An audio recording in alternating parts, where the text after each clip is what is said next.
important, sir. Yeah, so the Horizon report is written, did you get started? Mm-hmm. Okay. The Horizon report is written by who? Who? We're looking at the last page of the Horizon report. Who writes this? Colleges and Air Force. Okay. People at colleges, right? People. So this is to envision the future of college education in the next 1 to 5 years. What technologies are going to shape college education in the next 1 to 5 years? Now, who's going to be in college, start college in the next 1 to 5 years? You. So why would this be important to you?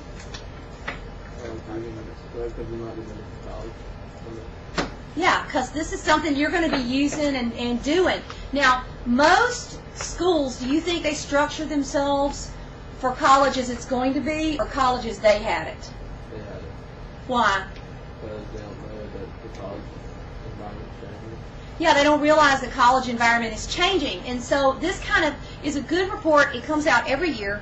And they envision the future of college education. They have a lot of different people that are really on the cutting edge of what is happening in college education that are part of this. Is every college going to be using all these technologies?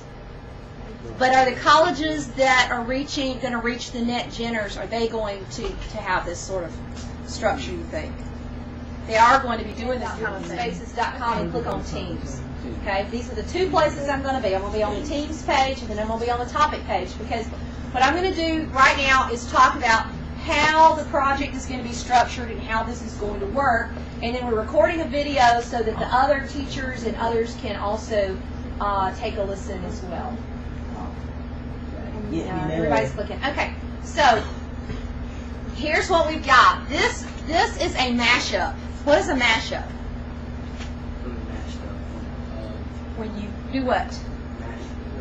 You put things together, okay? There are a lot of things called mashups. Like when Google Maps is put together with Flickr and you have something called Flickr Vision, that's a mashup. Putting two technologies together and combining it, that's a mashup. So this is the Horizon report. If you look in the front of the book on page, the one that says executive summary, it's a lot of these pages aren't numbered. 2, 3, 4, 5. It's about page 5 or page 6. Executive summary. Look at the executive summary in the Horizon report. Everybody got it? Got it? Page 3, I think. Executive summary. Page 3, I think. Now, there are 6 main trends that you will have to look at. And are these emerging trends? Are these new things? Yes, they are new things. Now, there is a reason that we actually do a project about new things that there's not a lot written on. Can anybody think of why we would want you to do a project when there's not a lot written about it, when there may not be a Wikipedia article written yet? Okay, you have to make it up yourselves. You get your own opinion. What else? You have to do, it starts with an R. Research, and you have to put it together. It's called being an authentic researcher. Okay? And so by bringing something that's cutting edge, we are pushing you to the edge and making you researchers. Because by doing this, Kayla, by doing this, we are showing you that you can actually write things that can influence others everywhere. So by having these 350, 400 teenagers write things on the cutting edge, what are the benefits of that? We're having you write basically reports, wiki reports, on things that not a lot has been written on. What are the advantages of that, and what are we demonstrating? Okay, so there's a topic, not a lot's been written on it, and you come across a report that's been written by 60 teenagers, 60 NetGeners on this topic. What is the benefit of that? What is a good? Why would that be? You do have an opinion, and you can put together a meaningful research report. Yes, but it also shows how the shifting of audience. You know how it talks about in the book how authority structures are being toppled. What does it mean by authority structures are being toppled by the net generation? Instead of teachers teaching kids how to behave, Okay, so instead of teachers always teaching, the kids are teaching. Yes. Anything else? The authority structures are being toppled. Could y'all write a report feasibly, I'm not saying you are, but you could you write a report feasibly that might attract more attention than a bunch of PhDs who study it all the time? Yeah. Is that a good or a bad thing? Bad for them, good for us? Would it be bad if you had inaccurate information?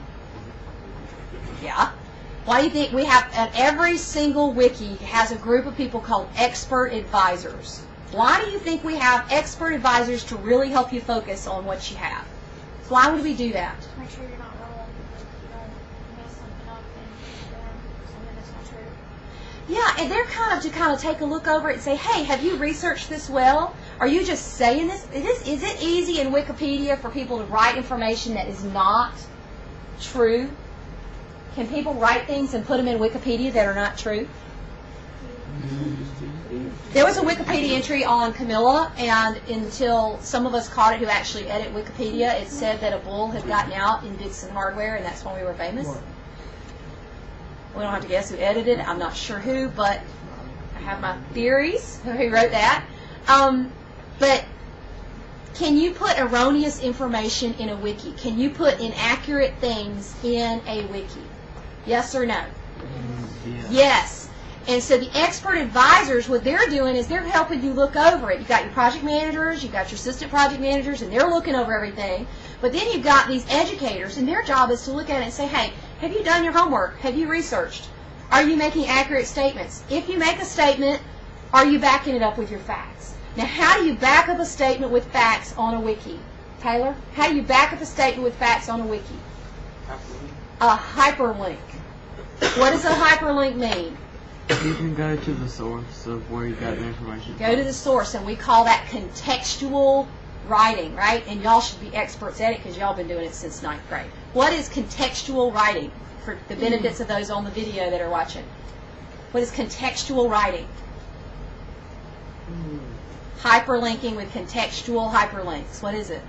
Like the hyperlinks in the word. It's not just like the HTTP blah blah blah. We never say, for more information on this topic, click here. Bad, bad, bad, wrong way to write. Why is that the wrong way to write on the internet? Why? For more information on this topic, click here. And the click here is a blue underline. Why is that the cardinal rule of totally doing it the wrong way? Because what? Well, they could think it's a virus thingy, but why is that the wrong way to do it? Because you should just put it on your page. Go ahead and write about it on your page. Yeah, because it should go ahead and be in context. So if you say, mobile phones are used by 67% of the net generation, which is probably much, much higher than that, what would be the hyperlink there? Mobile phone. Mobile phones would probably link to a page on mobile phones, but then 67% of NetGen would probably be a hyperlink to what? A chart or something. Well, NetGen could be a hyperlink to NetGen. A chart or the research, Will, you're exactly right. It will be a hyperlink to the research proving what you said. Project managers, that's what you've got to make sure happens. And assistant project managers, that nothing is said without the proof. If you can write a paper with proof and with documentation, it can have more influence than a paper written by PhDs that's published in a journal without hyperlinks. Do you agree or disagree with that? An online paper written by 60 teenagers who have researched and hyperlinked, on one hand, versus papers written by PhD published in a journal that's read by about 1,000 people with no hyperlinks. Which could have more influence? The one about the teenagers. Why? Because you can go and look at the hyperlinks and see that they researched it and they know what they're talking about. It's based on the authority of what you have linked to. And if you know the saying about if you stand on the shoulder of giants. So if you stand, as teenagers, if you stand on the shoulders of giants, of other PhDs, you may even cite some of the PhDs who wrote this article over here.